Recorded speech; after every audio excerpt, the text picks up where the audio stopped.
Hey tout le monde! Aujourd'hui notre histoire nous est racontée par Sinister Bride 420.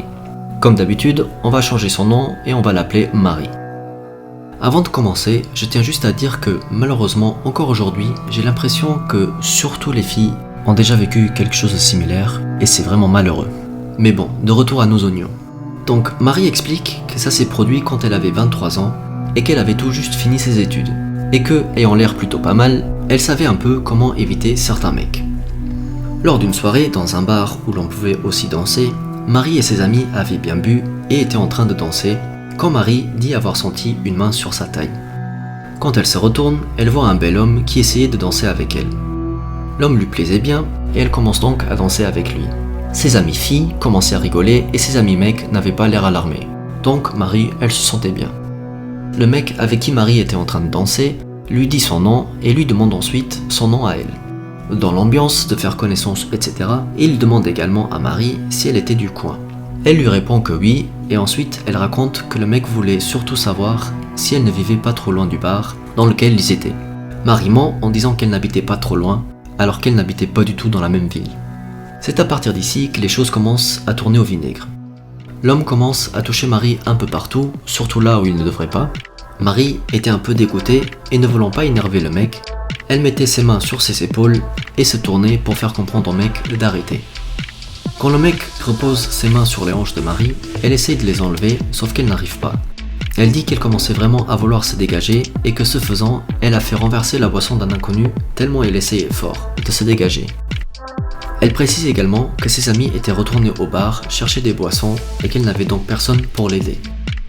Cependant, Marie dit avoir eu de la chance car il y avait un couple qui était témoin de la scène et que la fille était venue chez Marie en criant que ça faisait déjà si longtemps qu'elle ne s'était pas vue et en prenant Marie dans ses bras, elle lui chuchote à l'oreille de faire semblant de la connaître. C'est comme ça que Marie a réussi à se libérer du mec. Quelques instants plus tard, les amis de Marie sont revenus et Marie pensait que c'était fini et que le mec était parti. Plus tard, Marie dit être allée aux toilettes et en sortant de celle-ci, le mec l'attendait à la sortie. Il lui demande s'il pouvait lui donner son numéro. Marie, à nouveau ne voulant pas le vexer le mec, elle accepte de lui donner son téléphone pour qu'il enregistre son numéro. Elle explique qu'elle a surtout fait ça car les toilettes n'étaient pas très loin de la sortie du bar et qu'elle ne voulait pas qu'en refusant, il la fasse sortir pour l'emmener quelque part. Une fois le numéro enregistré sur le téléphone de Marie, le mec se téléphone pour pouvoir avoir le numéro de Marie. Ensuite, Marie reprend son téléphone et s'éloigne du mec. Elle dit que le mec rôdait encore dans le bar quand elle a remarqué qu'il était tout seul, qu'il n'avait pas de groupe ou d'amis dans le bar. C'est également à peu près à ce moment-là qu'elle commençait un peu à dessouler et elle dit que le mec était très clairement sobre. Le jour suivant, Marie dit qu'elle avait reçu un message du mec en demandant si elle voulait qu'il se revoie mardi soir. Immédiatement, elle a bloqué son numéro. Elle dit cependant qu'elle n'avait pas arrêté de penser à cette soirée, à quel point le mec était bizarre et à quel point il était insistant.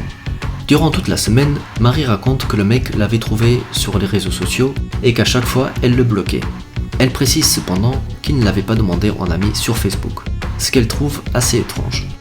Après tout ça, Marie décide de faire quelques recherches à propos de ce mec et elle dit trouver son profil Facebook, sauf qu'il avait un autre nom de famille que celui qu'il avait mis sur son téléphone.